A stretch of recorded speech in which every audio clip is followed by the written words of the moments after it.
नमस्कार दोस्तों। आज के वीडियो में हम लोग वायुमंडल के पार्ट 2 में वायुमंडल की स्ट्रक्चर के बारे में जानेंगे। सौरमंडल की क्या विशेषताएं, समताप मंडल की मुख्य विशेषताएं क्या हैं, मध्य मंडल के बारे में, आयन मंडल है, इनके बारे में एक एक करके इसका कॉन्सेप्ट पूरा समझेंगे ताकि आपको एग्जाम में कोई दिक्कत नहीं होगी। दोस्तों, आज का लेक्चर महत्वपूर्ण इसलिए है कि इस टॉपिक में से एक क्वेश्चन के आसपास बनता ही है, करंट का भी इससे कनेक्शन रहता है। ठीक है दोस्तों, तो लेक्चर स्टार्ट करते हैं। आज हम लोग बात करेंगे वायुमंडल के पार्ट 2 में किसकी बात करेंगे। हम लोगों ने कल के वीडियो में कार्य के बारे में पढ़ लिया और संगठन के बारे में पढ़ लिया। आज हम लोग बात करेंगे संरचना के बारे में। वायुमंडल की संरचना कैसी होती है, इसमें क्या क्या किसका क्या महत्वपूर्ण योगदान है। ठीक है, इसकी बात करेंगे। स्ट्रक्चर की आज बात करेंगे कि वायुमंडल की स्ट्रक्चर में किसका क्या रोल है। ठीक है, अगर बात करें इसके कुछ कॉन्सेप्ट से पढ़ने से पहले हम लोग इसके कुछ वैज्ञानिक के क्या मत है उसके बारे में पढ़ते हैं। दोस्तों, वैज्ञानिक की बात करें, मार्शल और निकोलेट है। मार्शल और निकोलेट नाम के भूगोलवेत्ता है जो वैज्ञानिक है। उन्होंने क्या किया, पृथ्वी की संरचना है, जो वायुमंडल की संरचना है, इसको दो भागों में बांटा है। क्या क्या नाम से?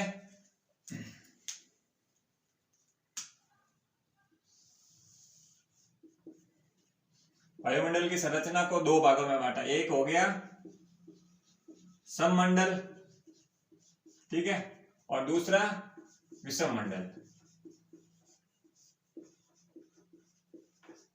जो निकोलस मार्शल और निकोलेट नाम के जो वैज्ञानिक थे, इन्होंने क्या किया, सुविधाओं को सुविधा के हिसाब से, इनकी विशेषताओं के हिसाब से एक सममंडल बना दिया और एक विषम मंडल मान लिया। तो सममंडल में कौन कौन से हैं उसके बारे में जानते हैं। अगर सममंडल की बात करें पहले, तो सममंडल में आता है सौरमंडल।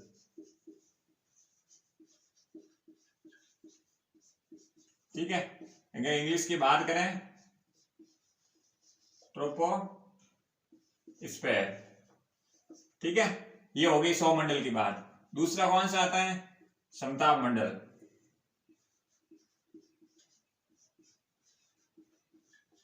समताप मंडल इंग्लिश में क्या बोलते हैं, ट्रोपोस्फेयर, सॉरी स्ट्रेप्टो।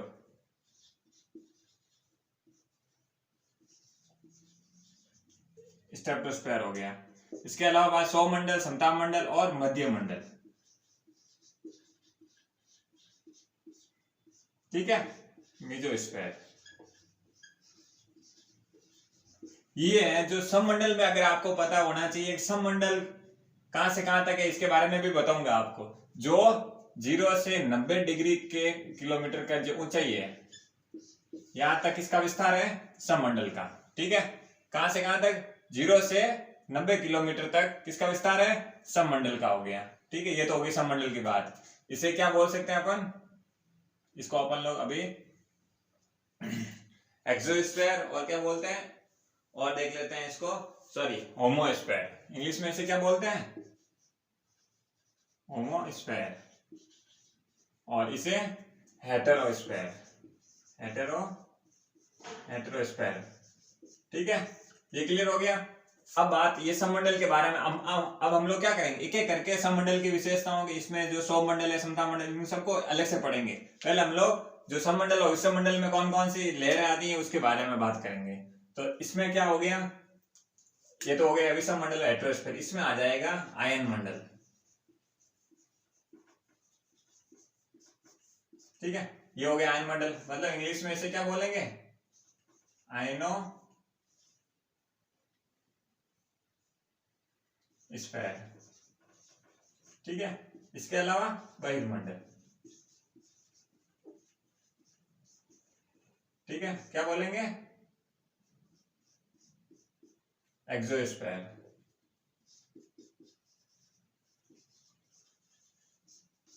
ये हो गया। ये आपको मार्शल और निकोलेट ने जो वायुमंडल में परतों को डिवाइड किया, सममंडल में कौन कौन सी परतों को रखा, विषम मंडल में कौन कौन सी परतें।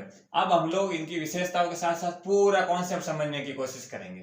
ठीक है, पहले मैं आपको डायग्राम के माध्यम से समझाऊंगा, फिर एक एक करके सबकी विशेषताओं को लिखवाऊंगा। तो साथ साथ आप नोट्स बनाते रहिए।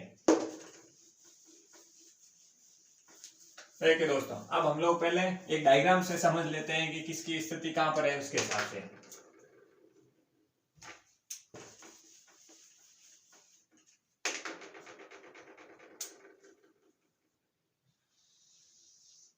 ये है दोस्तों पृथ्वी। ठीक है, ये पृथ्वी की स्थिति है।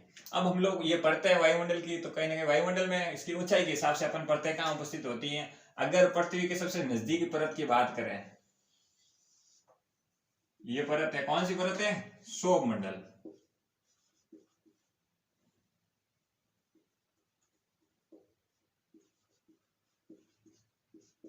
ठीक है, ये परत है जो पृथ्वी की सबसे नजदीकी परत की बात करेंगे, क्षोभ मंडल है। इसकी ऊंचाई यहां से अलग होगी, यहां से 8 किलोमीटर के आसपास है और टोटल 18 किलोमीटर। इसका हम लोग जब इसकी विशेषताएं पढ़ेंगे तो ये 18 है, तो 18 है तो क्यों है, इसकी ऊंचाई ऊपर नीचे क्यों है दोस्तों, ये 8 किलोमीटर है, ध्रुवों से है, और भूमध्य रेखा से अपन लोग पृथ्वी के केंद्र से बात करेंगे तो 18 किलोमीटर है। इसकी औसतन कितनी होगी, 13 किलोमीटर के आसपास, दोनों की औसतन। ठीक है, ध्रुवों से अलग ऊंचाई है पृथ्वी की, और सबसे नजदीकी लेयर कौन सी होती है, क्षोभ मंडल। ठीक है, अब इसकी विशेषता हम लोग पढ़ेंगे, पहले अभी लोग समझ लेते हैं।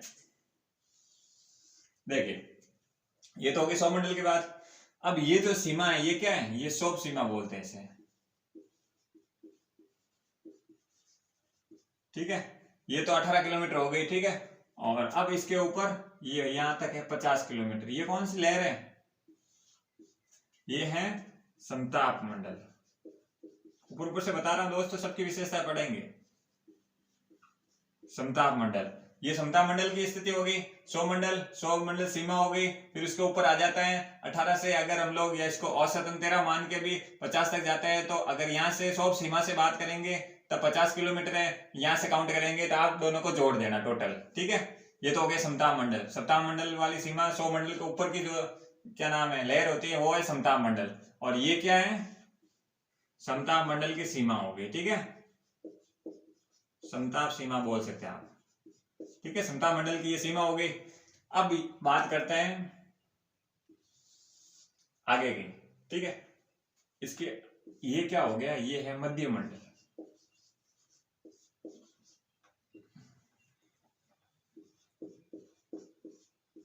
अगर मध्य मंडल की बात करेंगे तो ये क्या है, ये मध्य मंडल की लेयर है, और इसके ऊपर जो है जो ये मध्य मंडल की सीमा हो गई। ठीक है, मध्य मंडल की ये सीमा हो गई। तो ये जो मैंने आपको बताया ये सब किस में आते हैं, सममंडल में। ठीक है, सममंडल में कौन कौन से आते हैं, होमोस्फीयर में। तो मैंने आपको बताया क्षोभ मंडल, समताप मंडल, और इसकी ऊंचाई के हिसाब से इसकी यहाँ तक कितनी हो रही है, यहाँ 50 किलोमीटर, ये कितने किलोमीटर, 80 किलोमीटर। ठीक है, इसके ऊपर जो लेयर है ये है आयन मंडल की। मैं इसको यहाँ लिख लेता हूँ, जो विषम मंडल में आ रहा है ना उसको मैं यहाँ लिख रहा हूँ, आयन मंडल। क्लियर हो गया, आयन मंडल में तो इसकी ऊंचाई की अगर बात करें तो यहाँ लगभग 640 किलोमीटर तक ऊंचाई है। ठीक है, क्लियर हो गया। अब ये हो गया वायुमंडल, या आप इसे पूरा ऊपर का जो लेयर कह सकते हैं, वायुमंडल की पूरी लेयर हो गई। क्या हो गया,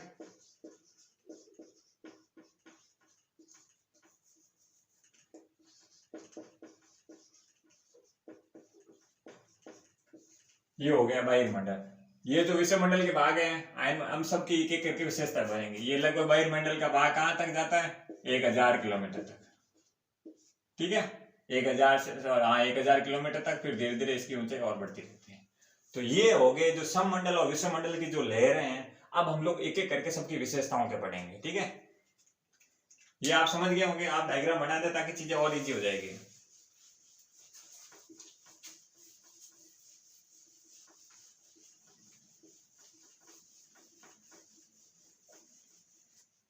अब देखिए, अब हम लोग एक एक करके सबकी विशेषताओं के बारे में पढ़ेंगे। सबसे पहले हम लोग बात करेंगे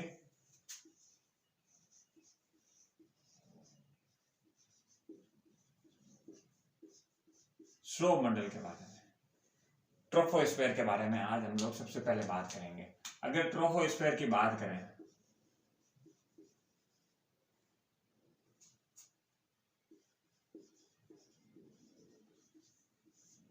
देखिए ट्रोपोस्फीयर की बात करें तो मैंने आपको बताया ये पृथ्वी है। ठीक है, ये जो लेयर है ये होगी क्षोभ मंडल। तो क्षोभ मंडल की जो अगर अब हम लोग विशेषताओं पर सीधे ध्यान देंगे। अब मैं आपको बार बार ये डायग्राम बना के नहीं बताऊंगा, डायग्राम में मैंने आपको बता दिया। क्षोभ मंडल की विशेषताओं की बात करें तो सबसे पहले विशेषता ये है, इसकी जो ध्रुवों से बात करें, ध्रुवों से ऊंचाई, वो है 8 किलोमीटर। अगर ध्रुव से ऊंचाई करें, नापेंगे पृथ्वी से, तो 8 किलोमीटर। और अगर भूमध्य रेखा से बात करें या पृथ्वी के केंद्र से जो भी है, ठीक है, भूमध्य रेखा से ऊंचाई तो कितनी है? 18 किलोमीटर। क्लियर हो गया? अगर ऊंचाई की बात करेंगे ध्रुव से तो ऊंचाई कितनी हो गई? 8 किलोमीटर। भूमध्य रेखा से 18 किलोमीटर। अगर औसत ऊंचाई की बात करें तो वो है 13 किलोमीटर। इन दोनों की औसत ऊंचाई की बात करेंगे तो औसत ऊंचाई की बात होगी तो 13 किलोमीटर। भूमध्य रेखा से ऊंचाई पूछ ले तो 8 किलोमीटर। भूमध्य रेखा सॉरी ध्रुव से 8 किलोमीटर, भूमध्य रेखा से पूछा तो 18 किलोमीटर। क्लियर हो गया ये? अब बात करते हैं हम लोग, ये तो क्लियर हो गया। अब और क्या विशेषता है ऊंचाई के हिसाब से? आपको पता है कि ऊंचाई के साथ सौ मंडल में जैसे जैसे ऊंचाई बढ़ेगी तो क्या होगा? टेम्परेचर घटेगा। क्लियर? आपको पूरा ध्यान देना है। 100 मंडल की लेयर में जैसे जैसे ऊंचाई बढ़ेगी टेम्परेचर घटेगा, ठीक है, और टेम्परेचर घटेगा तो ठंड रहेगा। जो मौसम संबंधी सारी गतिविधियां होती हैं वर्षण से रिलेटेड, सब की सब कहाँ होती है? मौसम संबंधी गतिविधियां। मौसम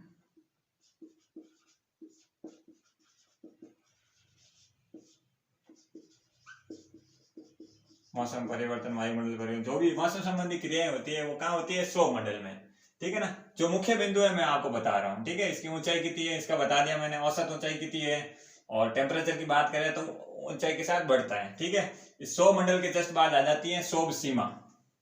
ये जो विशेषताएं कहाँ तक लागू होती है? शोभ सीमा तक। शोभ सीमा कहाँ है? मैंने आपको डायग्राम में बता दिया।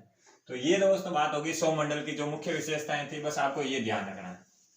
अगर बात करें एक और विशेषताओं की तो ये भी आप लिख सकते हैं कि जो सभी गैसों का मिश्रण है वो कहाँ पाया जाता है? गैसों का मिश्रण। सबसे अधिक गैसों का मिश्रण कहाँ पाया जाता है?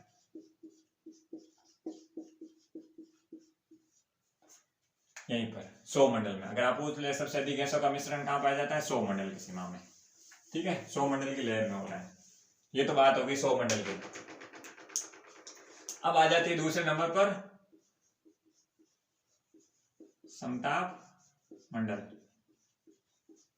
ठीक है।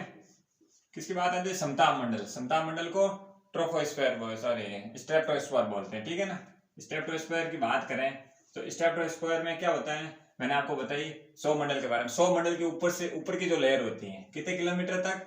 लगभग 50 किलोमीटर तक। इसकी ऊंचाई कितनी है? 50 किलोमीटर तक। 100 मंडल से इसकी ऊंचाई कितनी है? 50 किलोमीटर। टोटल जोड़ेंगे तो औसत उसकी और इसकी जोड़ेंगे तो टोटल 63 ऊंचाई हो जाएगी। 100 मंडल की सीमा से जो समताप मंडल की सीमा तक है कितनी ऊंचाई है? 50 किलोमीटर। ये तो बात होगी। अब बात करते हैं इसमें टेम्परेचर की। तो टेम्परेचर की बात करेंगे तो इसका टेम्परेचर ऊंचाई के साथ बढ़ता है। अगर टी की बात करेंगे ऊंचाई के साथ क्या होगा? टेम्परेचर बढ़ेगा, ठीक है। ये तो हो गई। उसमें 100 मंडल की सीमा में क्या हो रहा था? घट रहा था ऊंचाई के साथ। लेकिन जैसे ही समताप मंडल की सीमा में आएंगे टेम्परेचर बढ़ने लगेगा, ठीक है। ये क्लियर हो गया। अब बात करते हैं हम लोग कि भाई यहाँ की विशेषता क्या है। यहाँ पर ओजोन की उपस्थिति होती है, आपको पता होगी। ये विशेषता हो गई यहाँ पर ओजोन की उपस्थिति। ओजोन की जो लेयर होती है कहाँ पाई जाती है? जिनसे परावैंगनी किरणों का आप जो भी कुछ भी बोल सकते हैं, ठीक है, उससे सुरक्षा होती है। तो ओजोन की लेयर कहाँ होती है? समताप मंडल में। इसके अलावा यहाँ का जो एनवायरमेंट है वो साफ होता है। मौसम संबंधी गतिविधियां यहाँ पर कम होती है, ठीक है, मतलब न के बराबर होती है। तो यहाँ पर जो आपको पता है हवाई जहाज और जेट उड़ते हैं ऊपर, आप आकाश में देखते हो, तो ये इसी लेयर के आसपास उड़ते हैं, ठीक है। तो क्लियर हो गया।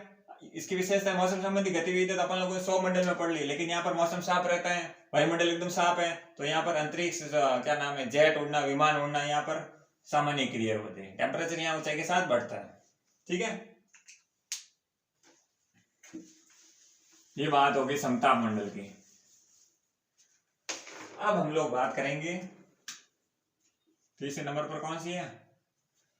हम लोगों ने 100 मंडल पढ़ लिया, समताप मंडल पढ़ लिया, उसके ऊपर समताप सीमा, समताप मंडल की सीमा आ गई। समताप मंडल की सीमा के बाद आता है मध्य मंडल, मेसोस्फीयर,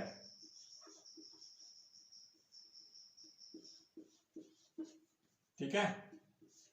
जो मध्य मंडल है मतलब मेसोस्फीयर। तो मेसोस्फीयर की बात करें इसकी विशेषताओं को लेके एक एक करके, तो इसकी जो मध्य मंडल की ऊंचाई के हिसाब से देखेंगे तो ये लगभग 100 मंडल की समताप मंडल की सीमा से 80 किलोमीटर तक ऊंचाई, मतलब 80 आप ऐसे बोल सकते हैं अप टू 80 किलोमीटर, 80 किलोमीटर से अधिक ऊंचाई, ठीक है, ये बात हो गई 80 किलोमीटर तक।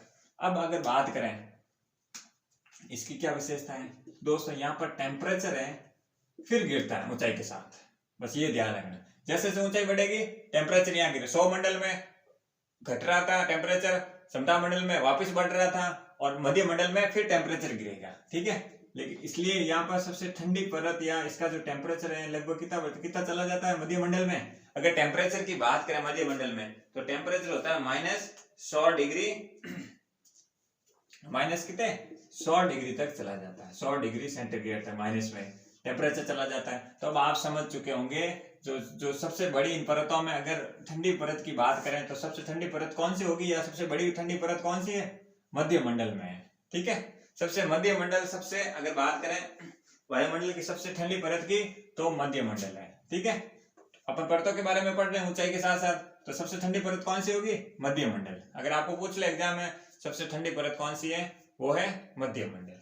क्लियर हो गया, ये बात हो गई इनकी जो मुख्य विशेषताएं थी। इसके अलावा यहाँ पर मध्य मंडल में किस प्रकार की क्रियाएं होती है, अगर क्रियाओं की बात करें तो आप देखते हैं कि उल्कापिंड की जो घटनाएं होती हैं वो इसी लहर के अंदर होती है, जो टूटता हुआ तारा बोलते हैं अपन सामान्य भाषा में, तो वो ये चीज है।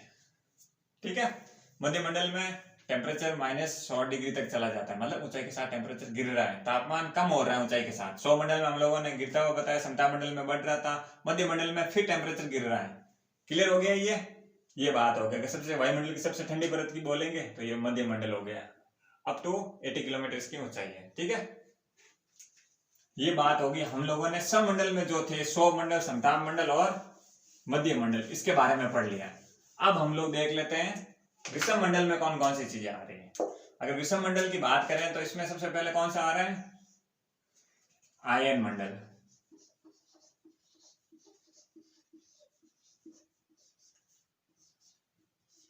ठीक है, अगर विषम मंडल में बात करें तो सबसे पहले कौन सी चीज आ रही है, आयन मंडल। तो आयन मंडल की विशेषता क्या होगी, आयन मंडल में आपको पता है यहाँ पर जो कण होते हैं आयन के रूप में होते हैं। देखो ये स्ट्रक्चर होती है इसमें,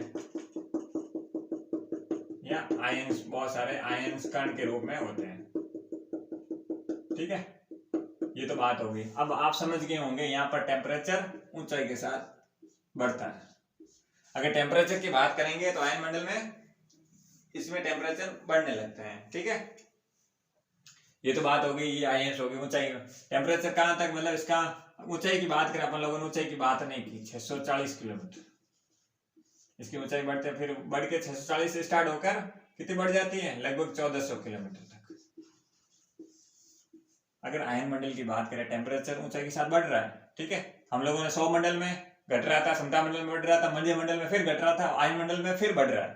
ठीक है, और इसके अलावा इसकी क्या विशेषता है, जो अरोरा जैसी घटनाएं होती है, चमकती हुई अरोरा।